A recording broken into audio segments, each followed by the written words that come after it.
Here's sort of the conundrum. I mean, you often hear the statistic, only 1% of the country has served and the other 99% have nothing to do with it. And I mean, that's true. The problem is to change that 1%, you'd either have to make the army even bigger, the military even bigger, which I don't think we can afford to do or want to do, or make the country smaller, which isn't happening. So that would be a radical solution. So you're, yeah, right. So you're stuck, you know, people say that 1% number as if there's something wrong with it. I think that's fine. But that 1%, what's important is that the 1% and the 99% communicate effectively, and that there's a mutual acknowledgement that, you know, we, the soldiers, are doing this for you, and the civilians understand you are doing that for us, even if we were against the war. There are people who are against the war. It's still their war.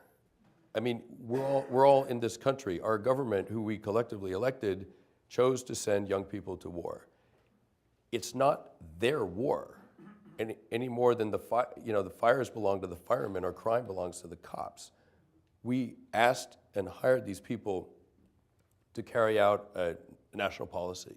But wait, no, in this country, there's almost nothing remaining of the hostility to the soldier that would have been normal when we were younger, right? Everybody worships soldiers now. Not the hostility, but it's really interesting. I mean, I'm talking to vets who have come home. They say, you know, we come home, and people talk about the war as if it's not their war, as if it's the soldiers, our war. And particularly people who are against the war, they're like, look, we just did what you know, the soldiers, what they're thinking is, we just did what you asked us to do. And the entire U.S. economy paid for this war.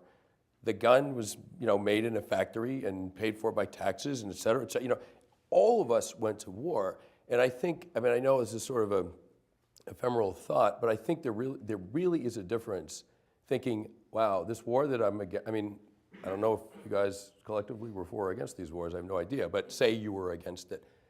I think it's quite an important thing to think, I was against that particular war, but I belong to this country, and what this country does, I own. One way to abridge this 1% thing without creating a giant military is to have some form of mandatory national service. Does that make sense to you? Well, I think there's a lot of merit in that idea. I absolutely respect someone who says, I do not want to go to war, I don't want to be part of the military.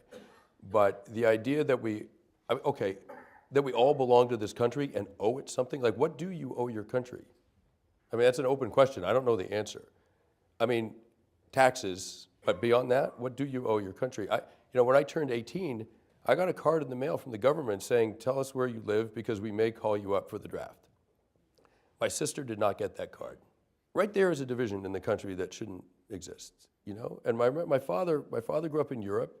You know, he got out of Europe during World War II. His father was Jewish, and they got out, and he was very grateful to what America did in helping defeat the Germans, the Nazis. And when but I grew up post-Vietnam. I got this card in the mail. I said to my father, you know, I grew up basically in Cambridge, Massachusetts, very liberal family, liberal everything. I was complete pacifist, you know, et cetera, et cetera. I was like, I said to my father, I'm not sending this in. And he said, yes, you are. Like, you don't know what you may owe. You don't know what you owe your country, and you may owe your country your life.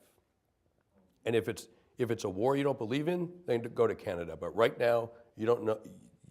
You belong to this country. It's a big project involving 400 million people, and it's a great honor to be able to send that card in. That's a profound thing, and I don't know. I feel like there should be more of that in this country, and it's not militarism.